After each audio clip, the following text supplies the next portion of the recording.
Hello everyone. So in today's video I will be covering the most important NPYQs of foreign exchange rate.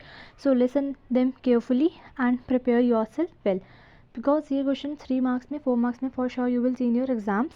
ठीक है, तो question number 1 हमारा है there exists a positive relationship between foreign exchange rate and supply of foreign exchange. So do you agree with the following statement? Justify your answer. सबसे पहले अगर आपको लग रहा है कि स्टेटमेंट ठीक है आपके अकॉर्डिंग तो आपको बोलना है yes I agree with the statement, और अगर आपको नहीं लगता तो no I don't agree with the statement. So आपने बोला yes I agree with the statement because there exist a positive relationship between the foreign. जो भी ऊपर लिखा हुआ है आपको कंप्लीट कॉपी पेस्ट कर देना. ठीक है, अब आपको जस्टिफिकेशन तो देनी पड़ेगी क्योंकि 3 मार्क्स का क्वेश्चन आया है या 4 मार्क्स का, तो आपको बताना पड़ेगा क्यों. ठीक है, तो बताना है आपको जब हमारा फॉरेन एक्सचेंज रेट बढ़ जाता है दैट इज़ जब हमारी डोमेस्टिक करेंसी क्या हो जाती है डेप्रिशिएट हो जाती है. तो डेप्रिशिएट जब हमारी करेंसी होती है तो उस केस में फॉरेन गुड्स हमारे लिए एक्सपेंसिव हो जाते हैं और जो हमारी करेंसी है, जो हमारी करेंसी के गुड्स हैं वो चीपर हो जाते हैं फॉरेनर्स के लिए. ठीक है, तो ये हमारा मैकेनिज़्म इसका. तो जब हमारे गुड्स चीप हो जाएंगे तो फॉरेनर्स हमारी कंट्री से ही गुड्स परचेज़ करना पसंद करेंगे, डिमांड करेंगे, तो उससे हमारे एक्सपोर्ट्स हो जाएंगे, इंक्रीज़ हो जाएंगे.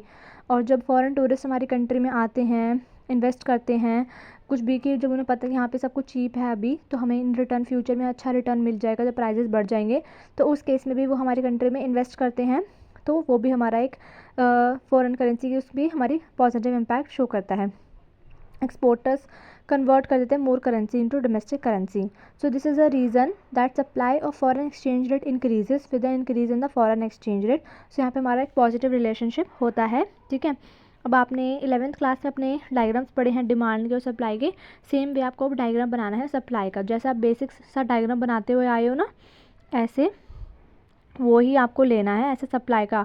ठीक है, अब आपको यहाँ पे क्या करना है, on the O Y axis और ऑन द ओ एक्सिस आपको बहुत अच्छे से मेंशन करना है. यहाँ पे आपने लेना है फॉरेन एक्सचेंज रेट. ठीक है, फॉरेन एक्सचेंज रेट लेना है. यहाँ पे आपने supply of foreign exchange rate लेना है. ठीक है, ये आपको अच्छे से मेंशन करना है. सो आपको बताना है डायग्राम ड्रॉ करा. So from the above diagram आपको ऐसे एक्सप्लेन करना है. So from the above diagram on the o-axis we can see that supply of foreign currency and on the o-axis we can see that foreign exchange rate. ठीक है, और अगर ये हमारा ओ ऐसे हमारा सप्लाई कर्व है जो कि हमारा एक पॉजिटिव रिलेशनशिप शो कर रहा है. ठीक है, जो हमारा बोला हुआ है वही आपको मेंशन कर देना है. ठीक है, तो आपको सिर्फ इतना श्योरली मेंशन करना है तो आपको एक अच्छा इम्पैक्ट दिखेगा, आपको अच्छा स्कोर मिलेगा. 3 आउट ऑफ 3 मिलेंगे ही मिलेंगे फिर. ठीक है, क्वेश्चन नंबर 2 हमारा है distinguish between fix exchange rate and flexible exchange rate. तो ये क्वेश्चन भी आपका 3 और 4 मार्क्स में आता ही आता है. सबसे पहला पॉइंट आपको मेंशन करना है डिटर्मिनेशन का या फिर मीनिंग का. ठीक है, आप इसको यहाँ पे डिटर्मिनेशन की जगह मीनिंग भी लिख सकते हो, लिख लेना मतलब. ठीक है, मीनिंग लिख सकते हो. तो जो हमारा फिक्स एक्सचेंज रेट है वो हमारी गवर्नमेंट डिसाइड करती है, गवर्नमेंट या सेंट्रल बैंक डिसाइड करता है. फ्लेक्सिबल वो हमारा मार्केट फोर्सेस के ऊपर डिपेंड करता है, विच मीन्स डिमांड और सप्लाई के ऊपर डिपेंड करता है. फिक्स एक्सचेंज रेट में क्या होता है, हमारी गवर्नमेंट ने डिसाइड कर दिया कि हमारा $1 90 रुपीज़ का ही सेल होगा, तो उस केस में वो $1 हमारा 90 का ही जाएगा, वो चेंज नहीं हो सकता. बट फ्लेक्सिबल ये हमारा फिक्स एक्सचेंज रेट का है. बट फ्लेक्सिबल के केस में क्या है, वो हमारे डिमांड के ऊपर डिपेंड करेगा कि अगर अभी हमारी डिमांड ज़्यादा है तो वो 90 का जाएगा या 92 का जाएगा. बट अगर डिमांड नहीं है तो वो 90 का, 88 का, इस तरीके से जाएगा. ठीक है, तो ये हमारा जो है फ्लेक्सिबल वो हमारे मार्केट फोर्सेस के ऊपर डिपेंड करता है. बट फिक्स हमारा एक फिक्स ही रहता है. स्टेबिलिटी सेकेंड पॉइंट है. स्टेबिलिटी मतलब हमारा ये फुली स्टेबल होता है फिक्स एक्सचेंज रेट, क्योंकि हमारा सेंट्रल बैंक सब कुछ देख रहा होता है. फ्लेक्सिबल वो हमारा अनस्टेबल होता है, अनसर्टिनिटी होती है, उसमें बहुत सारी फ्लक्चुएशंस आती रहती हैं. ठीक है, रिजर्व्स इसमें हमारा लार्ज गोल्ड और फॉरेन एक्सचेंज रिजर्व चाहिए होते हैं इसको मेंटेन करने के लिए. बट हमारा फ्लेक्सिबल में कुछ भी रीड नहीं होता. एडजस्टमेंट जो हमारा फिक्स एक्सचेंज रेट है वो हमारा डीवैल्यूएशन और रीवैल्यूएशन के अकॉर्डिंग ही एडजस्ट करा जा सकता है. बट जो हमारा फ्लेक्सिबल है वो हमारे डेप्रिसिएशन और एप्रिसिएशन के अकॉर्डिंग करा जाता है. यहाँ पे देखो 4 पॉइंट्स हो गए, 1 2 3 4. आपको एक 5th पॉइंट और ऐड करना है एक्टिव इंटरवेंशन का और नो डायरेक्ट इंटरवेंशन का. तो जो हमारा फिक्स है उसमें हमारा सेंट्रल बैंक का एक एक्टिव इंटरवेंशन होता है, मतलब अच्छे से काम करता है सेंट्रल बैंक.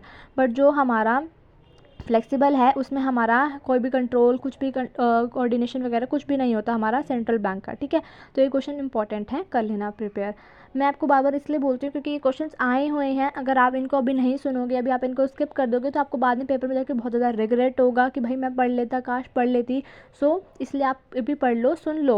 अगर आपके पास कुछ भी नहीं है ना, नोट्स बनाने के लिए भी नीडेड नहीं है आपको, मैं आपको शेयर करूँगी नोट्स, आप सिर्फ पढ़ो अच्छे से। टाइम आपके पास लिमिटेड है, नोट्स बनाने का टाइम नहीं है। इस वीडियोज़ को सुनो अच्छे से, अपने माइंड में बिठाओ आंसर को, थोड़ा बहुत लर्न करना स्टार्ट करो। डेली 1 क्वेश्चन 2 क्वेश्चन लर्न करोगे तो आपका काम हो जाएगा आराम से, ठीक है।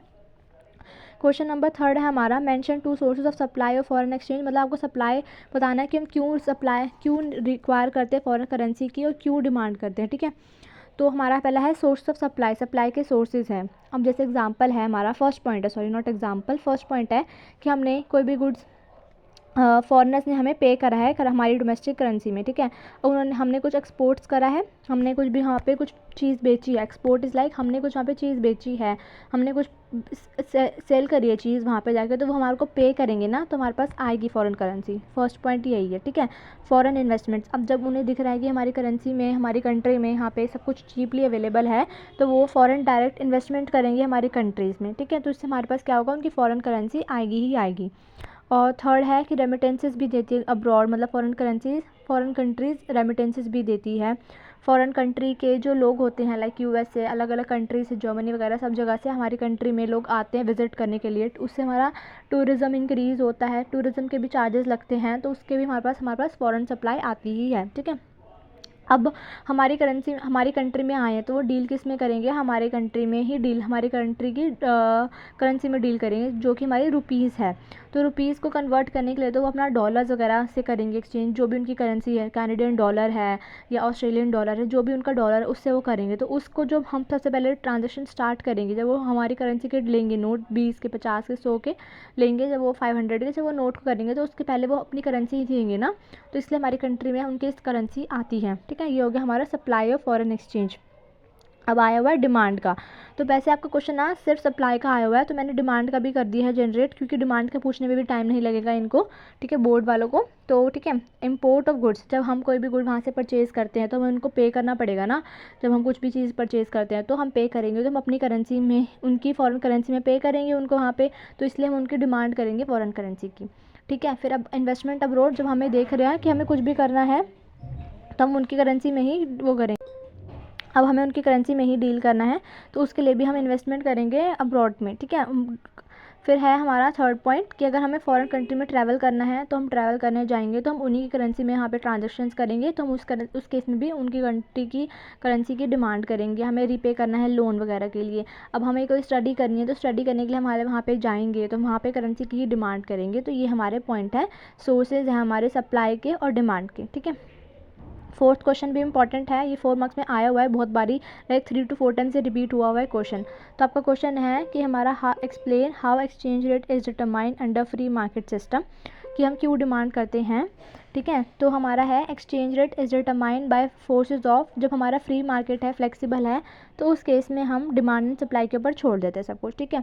जब हमारा डिमांड है, डिमांड वाले पॉइंट सारे आपको मेंशन करने हैं, सप्लाई वाले भी, और जब ये दोनों एक दूसरे के इक्वल हो जाते हैं, इंटरसेक्ट करते हैं, तो वही हमारा इक्विलिब्रियम पॉइंट हो जाता है। डायग्राम मैंने यहाँ पे लिखा हुआ है, जस्ट लाइक नॉर्मल डायग्राम जो आपने 11th क्लास में पढ़ा है डायग्राम, वही वाला डायग्राम है, लाइक दिस। डिमांड हमारा हमेशा डाउनवर्ड होता है, सप्लाई हमारा अपवर्ड होता है, पॉजिटिव होता है। यहाँ पे हमारा ई पॉइंट पे हमारा इक्विलिब्रियम आ जाएगा, ठीक है।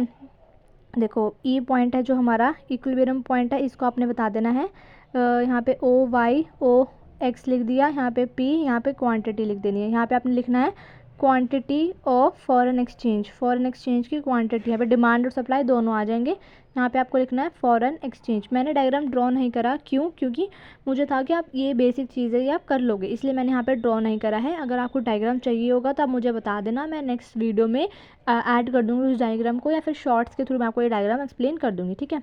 और आपको कंक्लूजन भी ऐड करना है, क्योंकि क्वेश्चन इंपॉर्टेंट है, बार बार आया हुआ है, तो आपको इसमें कंक्लूजन ऐड करना है कि जहाँ पे हमारा डिमांड और सप्लाई इंटरसेक्ट करते हैं वही हमारा डिटर्मिनेशन वाला पॉइंट होता है।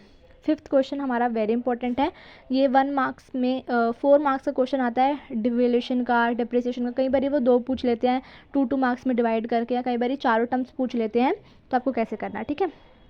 देखो डिवैल्यूएशन क्या होता है, जब हमारी गवर्नमेंट, हमारी कंट्री की जो गवर्नमेंट है वो हमारी करेंसी की वैल्यू को डेलिबरेटली, मतलब जान के कम कर देती है, डिक्रीज़ कर देती है, ठीक है, तो उसको हम बोलते हैं डीवैल्यूएशन। मतलब कि पहले हमें देखो $1 परचेज़ करने के लिए 50 रुपीज़ पे करने पड़ते थे, बट अब हमें वही सेम डॉलर परचेज़ करने के लिए 60 रुपीज़ पे करने पड़ रहे हैं। तो ये हमारा जो हुआ है, हमारी करेंसी की वैल्यू क्या हो गई, डेप्रिशिएट हो गई। ठीक है, जबकि हमारा गवर्नमेंट ने करा है डेलिबरेटली, मतलब जान के। ठीक है, और जो डेप्रिसिएशन है वो क्या है कि जो हमारी करेंसी की वैल्यू कम हुई है बट मार्केट फोर्सेस की वजह से हुई है, लाइक डिमांड सप्लाई की वजह से हुई है। मतलब इस केस में भी वही है कि पहले हमारे को 60 पे करने पड़ते थे उस करेंसी उस चीज़ के लिए, अब हमारे को 70 पे करने पड़ रहे हैं। वैल्यू कम हुई है हमारी करेंसी की, बट ये हमारा मार्केट फोर्सेस की वजह से हुआ है, डिमांड और सप्लाई की वजह से हुआ है, इसमें गवर्नमेंट का कोई भी रोल नहीं है। ठीक है, तो इस केस में हमने क्या देखा कि हमारा दोनों केस में हमारी करेंसी हमारा डिवैल्यूएशन में और डेप्रिसिएशन में दोनों में हमारी करेंसी की वैल्यू क्या हुई है, कम हुई है। बट डिवैल्यूएशन में हमारी गवर्नमेंट ने करा है जान के, और डिप्रिसिएशन में हमारा मार्केट फोर्सेस की वजह से हमारी कम हुई है वैल्यू। ठीक है, एप्रिसिएशन में क्या है, हमारी करेंसी की वैल्यू इंक्रीज़ हो गई है क्योंकि वो हमारा मार्केट फोर्सेस से हुआ है, विच मीन्स कि पहले हमें वो सेम चीज़ 60 की लेनी पड़ती थी, अब हमें वो 55 की लेनी पड़ रही है या 50 की लेनी पड़ रही है। ठीक है, तो ये हो गया हमारा एप्रिसिएशन का कॉन्सेप्ट। ठीक है, और रिवैल्यूएशन है, रिवैल्यूएशन में भी वही है कि हमारी गवर्नमेंट करती है हमारे प्राइस की वैल्यू को इंक्रीज, मतलब कि पहले हमें वो चीज़ 60 की लेनी पड़ती थी, अब हमें वो 55 की लेनी पड़ रही है। अब आपको एक क्विक मेमोरी ट्रिक दी है कि डिवैल्यूएशन और रिवैल्यूएशन हमारे गवर्नमेंट के डिसीजंस हैं, और डेप्रिसिएशन एंड एप्रिसिएशन हमारे मार्केट फोर्सेस के ऊपर डिपेंड करते हैं, विच मीन्स डिमांड और सप्लाई के ऊपर डिपेंड करते हैं। प्लीज़ जो पीछे से नॉइज़ आ रही है, मंदिर है घर के पास, उससे नॉइज़ आ रही है, शाम का टाइम हो गया इसलिए, तो उसको मतलब फॉरगिव कर देना। आज की वीडियो में मैं नेक्स्ट टाइम ट्राई करूँगी कि मैं डे टाइम पे जब नहीं आए नॉइज़ कोई, तब मैं बनाऊँ ये वीडियो को रिकॉर्ड। तो आपको ये मैंने 5 क्वेश्चंस दिए हैं, ये वेरी इंपॉर्टेंट PYQs हैं आपके, आप इनको बिल्कुल अच्छे से लर्न कर लेना, और कोई भी डाउट हो तो मुझसे कमेंट सेक्शन में पूछ लेना।